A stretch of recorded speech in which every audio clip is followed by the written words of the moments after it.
ମା ଏବଂ ପୁଅଙ୍କ ସନ୍ଦେହଜନକ ମୃତ୍ୟୁ। ଅନୁଗୁଳ ଜିଲ୍ଲା ନାଲକୋ ଥାନା ଅନ୍ତର୍ଗତ ବଳରାମ ପ୍ରସାଦ ଗ୍ରାମର ଭାଲୁଧରୀ ସାହିରେ ମା ଏବଂ ପୁଅର ସନ୍ଦେହଜନକ ମୃତ୍ୟୁ ହୋଇଛି। ଏହା ହତ୍ୟା କରାଯାଇଥିବା ସନ୍ଦେହ ହେଉଛି। ତେବେ ସୂଚନା ଅନୁସାରେ ଭାଲୁଧରୀ ସାହିର 70 ବର୍ଷିୟା ଦ୍ରୌପଦୀ ସାହୁ ଏବଂ 32 ବର୍ଷୀୟ ପୁଅ ରଞ୍ଜିତ ସାହୁଙ୍କର ହୋଇଛି ମୃତ୍ୟୁ।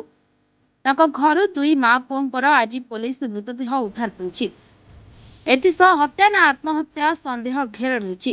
ମା ଦ୍ରୌପଦୀଙ୍କର ବେକକୁ ଧାରୁଆ ଅସ୍ତ୍ରରେ କଟା ହୋଇଥିବା ଦେଖିବାକୁ ମିଳିଥିଲା ଏବଂ ପୁଅ ରଞ୍ଜିତ ରସି ଲଗାଇ ଝୁଲିଥିବା ଅବସ୍ଥାରେ ମୃତଦେହ ଉଦ୍ଧାର କରିଛି ନାଲକୋ ଥାନା ପୁଲିସ।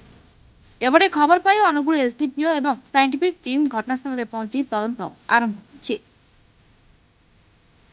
ଅନୁଗୁଳରୁ ସୁଧାକର ସାହୁଙ୍କ ରିପୋର୍ଟ, ମହାଭାରତ ଲାଇଭ୍।